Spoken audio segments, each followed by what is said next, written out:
So how you doing, folks? Toad here with Visordown.com. We are on something of a humanitarian aid mission of my cousin, who is in a wheelchair and high risk, can't leave his house to collect his prescriptions. So I've just been to get them and I'm about to drop them off to his house.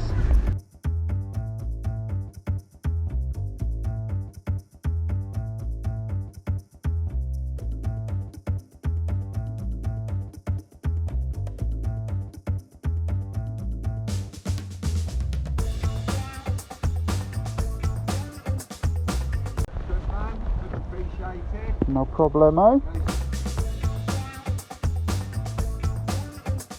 Alright folks, Toad here with Visordown.com, and we have just taken collection of the new 2020, or the brand new, all new, first edition of the Z H2.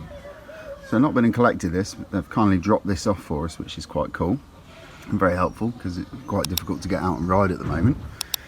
But there we have it. We have the new supercharged naked from Kawasaki.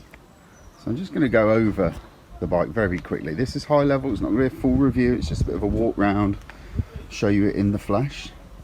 But it is 15,149 starting out, and there are a few different paint options that take that up slightly, but they're all sort of below 16k. This is 200 PS or 197 there or thereabouts bhp at 11,000 rpm. And we've got 137 newton meters of torque, which equates to around about 100 foot-pounds. Plenty. We've got fully IMU controlled electronics, including TC, ABS, riding modes, Brembo 320mm discs and calipers up front. Probably one of the best suspension systems out there if you don't want to buy that Swedish stuff, and that is shower separate function big piston forks, which are very nice. I think we're all pretty well aware of that setup. It's not a heck of a lot of kit, but it works really well. A 19 litre fuel tank. The supercharged bikes they're a bit thirsty, they do guzzle fuel, so remains to be seen as to how far you can get on that 19 litres of fuel. We'll let you know. Seat height of 830mm, and ready to ride it's 239 kilograms, give or take. And it's also blessed with, if you watch Visordown videos, you'll know I love Kawasaki's TFT dash because it is stupendously easy to read and well laid out.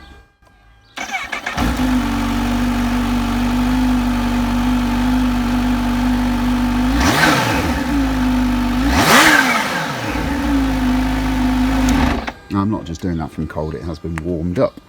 So there you go. Doesn't sound like a bike that's got 200 horsepower at tick over, does it? It just sounds like any other 4-cylinder 1000cc sports bike. But what lies beneath is an absolute pocket rocket of a machine.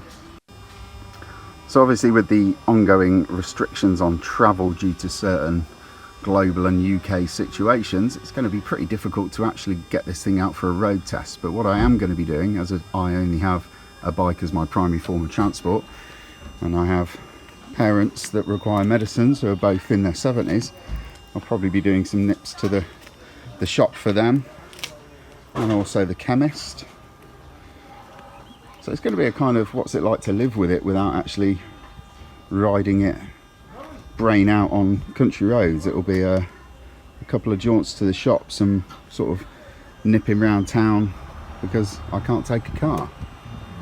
But there we have it. It's with us. We've got it until August.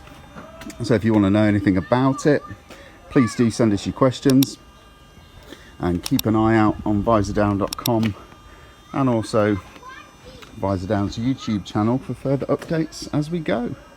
Cheers folks.